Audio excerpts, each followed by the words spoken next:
zone défensive. Le King sur Teemu Selanne. Teemu Selanne qui a réussi tout de même à faire le tour du but de Mohoric. Mais par contre, le numéro 25 n'échappera pas à ces 2 minutes de pénalité. Ah, si vous voulez, on l'appelle le King. Hein. Le King de la défense slovène. On réussissait à bien tenir en tout cas ce début de match. Ça va être plus difficile maintenant. On se retrouve en infériorité numérique en ce qui concerne les Slovènes. Et là tout de suite on va observer parce que les Finlandais c'est la meilleure équipe depuis le début de ces championnats du monde quasiment en powerplay avec 2 buts marqués contre les Autrichiens. Et voilà, tout de suite le jeu est installé. Nimina, ben voilà, l'ouverture du score, cela n'a pas tardé, quelques secondes de jeu et déjà les Finlandais qui trouvent l'ouverture. On disait que c'était une équipe efficace en powerplay, en supériorité numérique, confirmation. Eh bien les Slovènes vont être prévenus, il ne va pas falloir commettre beaucoup de fautes, beaucoup d'erreurs et un but signé Jan Nimina, le défenseur des New York Islanders. Et on l'a vu le geste de Mohoric, le gardien slovène qui dit clairement qu'il ne voit pas arriver le palais et pour cause il y a du trafic, 4 joueurs sur l'axe du lancer de Nimina. Un slap shoot, un mètre en avant de la ligne bleue, ça vient tromper du côté droit le gardien slovène et l'ouverture du score alors que l'on est un but et il n'y a pas eu d'assist. Là c'est Nimina tout seul bien sûr qui est allé tromper Mohoric. Premier lancé quasiment sur les buts du gardien slovène et premier but. C'est vrai qu'il y a eu Selanne tout à l'heure. Mais un lancé quasiment à la bleue avec encore une récupération du puck ici.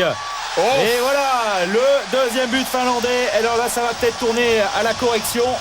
Ça va peut-être tourner à la correction parce que eh bien, les Finlandais en quelques minutes, en 1 minute quasiment, font le break déjà dans cette rencontre.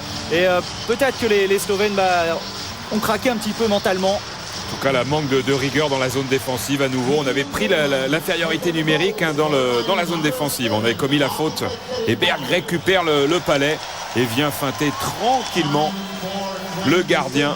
On revoit cela sur la caméra placée derrière le but slovène. Le petit revers en haut de la plaque, tout en douceur. Et le retour du défenseur bien trop tardif.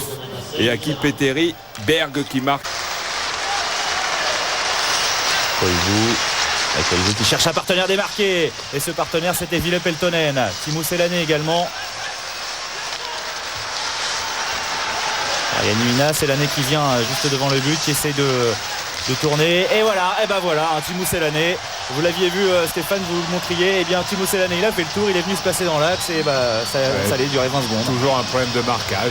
Teemu Selanne qui s'est fait oublier, pourtant il est en plein milieu de la boîte défensive des Slovènes. Reprise de volée. Deuxième but, un total de 2 assists depuis le début de cette compétition. 4 points pour le numéro 8 finlandais. Et on prend l'avantage 3-0. On revoit cette reprise de volée difficile à jouer pour Mohoric. Alors, la passe de Koivu. La reprise de volée, un but d'école sur cette supériorité numérique. Très rapidement, on s'est installé contre en ce qui concerne la supériorité numérique. Et voilà Nimina qui va pouvoir lancer. Intervention de Mohoric. C'est pas terminé. Nimina avec Timonen. Timonen il a feinté le shoot et il va trouver Koivu sur le côté droit. Koivu devant Mohoric. Il a pas réussi à frapper comme il le souhaitait. Peltonen. Timonen à nouveau, il y a Teemu Selanne qui laisse. Ouais, Teemu Selanne, il a fait un bon travail. Oh, quel travail de Teemu Selanne. Vous avez vu comme il est allé s'écarter. Résultat, il a créé une brèche. Ça a permis à son partenaire de tenter la frappe. Et derrière, eh bien voilà, 100% toujours. Bien le doublé de Selanne en supériorité numérique aujourd'hui. Suite au lancer parti de la ligne bleue, l'intervention de la plaque de Mohoric, mais c'est pas suffisant. Il laisse un rebond qui part en hauteur, qui passe par-dessus lui. Et l'expérience de Teemu Selanne, il attend pour ne pas mettre sa crosse au-dessus du niveau des épaules, afin de pouvoir rentrer ce palais dans le but et marquer là le 4e but finlandais. On revoit tout cela au ralenti, le rebond, on attend un petit peu, il arrive, il est là à droite, Teemu Selanne. Je sais pas s'il le touche. Je me demande si c'est pas Kimmo Timonen qui est sur son lancer qui marque. On va peut-être le revoir là-dessus. Est-ce que le palais a franchi la ligne? Il a franchi la ligne, c'est clair. Allez, encore certainement une occasion. À chaque fois que les Finlandais pénètrent en zone offensive, il y a danger. Mohoric qui voit beaucoup de monde devant ses buts. Et encore une tentative des Zapiernes, me semble-t-il. Oui, c'est lui. Et il récupère le palais derrière les buts. Et Zapiernes qui parvient à se retourner. Il a été privé du palais par Dejan Kontrec. Le voici Kontrec. Avec Kontrec, vous voyez, la difficulté pour ressortir. Et voilà le but de la part des Finlandais, le 5e. Il est signé Mikko Eloranta, me semble-t-il. Mikko Eloranta, le joueur des Los Angeles Kings qui vient marquer ce 5e but. Il va falloir avoir confirmation, mais c'est bien lui qui a trouvé l'ouverture. Et suite à une grosse erreur défensive de Kontrec, on est en possession du palais. C'était juste avant que ce palais soit récupéré par les Finlandais. On est dans la zone défensive, on a récupéré le palais avec beaucoup de mal. On pouvait le renvoyer pour un dégagement interdit. Et en fait, c'est un cadeau, une passe directe. 3 joueurs slovènes pour 3 joueurs finlandais. Même s'il profite d'une erreur finlandaise, il n'arrive pas à créer la supériorité. C'est l'année avec Mohoric. Oh, il ne savait pas où il était le palais. Et c'est Peltonen qui récupère avec une belle passe. On l'a vu, une passe lobée de Saku Koivu. Derrière, c'est Numelin devant Mohoric. Et ben voilà, à chaque fois qu'il laisse faire, évidemment, les Slovènes, ils vont en prendre 10 si ça continue parce qu'il laisse complètement faire. Et là, Petteri Numelin, il s'est retrouvé tout seul, il a fait le tour. Et voilà, il a fixé Mohoric. Et il y a bien un moment où Mohoric, lui aussi, il est faillible et il ne peut pas tout arrêter. En tout cas, ce match est aussi de quoi donner la part belle aux défenseurs qui ont l'occasion de se présenter seuls face aux gardiens. Regardez, Nemelin, il n'est pas du tout attaqué. Il y a un bon travail devant le slot, puisqu'il y a Beslagic qui est complètement fixé sur son attaquant. Il laisse une brèche dont a profité Petteri Numelin, le joueur de Lugano en Suisse, meilleur buteur du championnat suisse cette saison avec 57 points. Meilleur compteur, pas meilleur buteur. Et derrière Mohoric qui voit le tir passer à côté, tout heureux très certainement du manque de précision d'attaquant finlandais, mais vous avez pu apprécier la passe, elle était vraiment magnifique. Allez, en 2 secondes on se retrouve face au gardien. On se trouve les yeux fermés. Quel but d'Esa Pirnes en pleine lucarne. C'est un festival offert par les Finlandais, et c'est Esa Pirnes, le joueur de Tampere, qui est allé tromper Mohoric. Regardez les courses, allais-je dire, croisées des joueurs finlandais. On voit le repli défensif du troisième homme slovène inutile. On réussit tout de même à lancer et venir tromper pour la 7e fois Mohoric sur un frappé court qui, me semble-t-il, touche un tout petit peu le gardien. Par 2 défenseurs slovènes. Rodman. On va tourner un peu plus la 4e ligne également côté finlandais. C'est vrai qu'on n'a pas beaucoup vu jusqu'à présent. Et Anwar Ravirta, il va devoir composer avec évidemment la fatigue de ses joueurs. Et c'est l'année Teemu Selanne dans un fauteuil qui vient marquer le 8e but avec toujours ce grand sourire, parce que là c'est pas le but le plus difficile qu'il ait marqué. Oui, mais au départ, encore dans la zone neutre, une grande transversale, on renverse ce tour, on était à droite, on se retrouve côté gauche, on rentre en zone de belle façon et en possession du palais. Et là, on fixe tranquillement le gardien. Il y a encore une solution côté gauche. Et énorme erreur défensive à nouveau. Selanne arrive. Il a 2 mètres de retard sur Jiglen. Comment vous dites? Comment Jiglen quoi? Numéro 3. Voilà. En tout cas, il est en retard. Et là, nouveau but de Selanne. Avec le 2e, après avoir marqué le... Et c'est pourquoi d'ailleurs Yann hésite à sortir. Hagman. Numelin est derrière, Kipozov, et qui lui aussi est tranquille. Ils hésitent tout simplement à sortir les défenseurs slovènes, parce que sinon ils savent qu'il y aura des espaces, il y aura des trous, avec encore un poteau.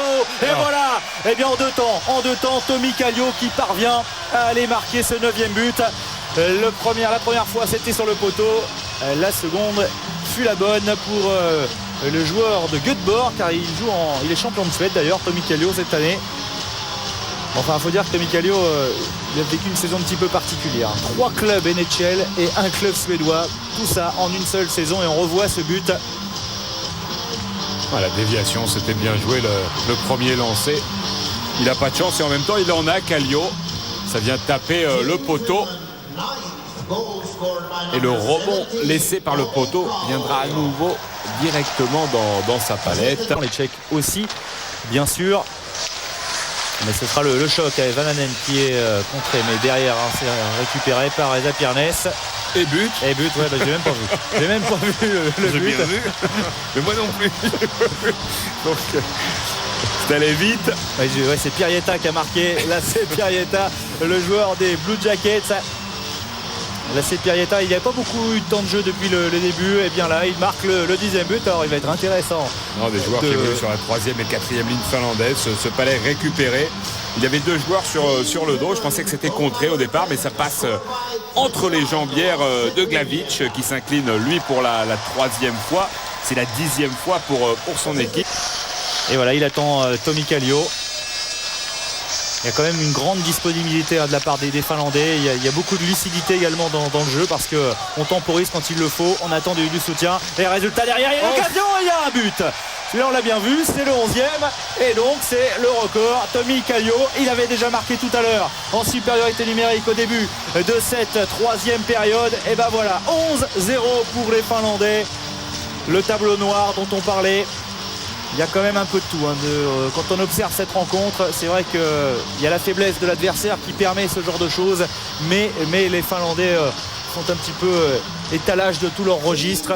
Ouais, même si on a eu un petit peu de chance sur ce lancer, Glavic était présent, mais ça passe entre son bras et son corps, et tout doucement le Palais file dans le but.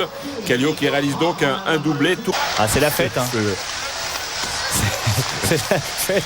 Ouais, mais il y a eu des vomis quand même dans le public. C'est le récital. Le récital des Finlandais. Il y va. Il est entré grâce à l'aide des Zapiernes, me semble-t-il. C'est lui qui l'a propulsé au fond, c'est bien lui. Et Zapiernes, lui aussi réussit le doublé. Alors doublé de Selané, doublé de Kallio, doublé des Zapiernes. Et voilà, on parlait de récital. Le public va pouvoir se lever comme à l'opéra pour saluer les acteurs de ce formidable concert. Avec un petit peu de rock quand même. En tout cas, il y aura eu ces 4 buts par période. C'est vrai qu'on fait les choses bien. Un seul en supériorité numérique. 3 égalités numériques dans cette 3e période. 2, pardon.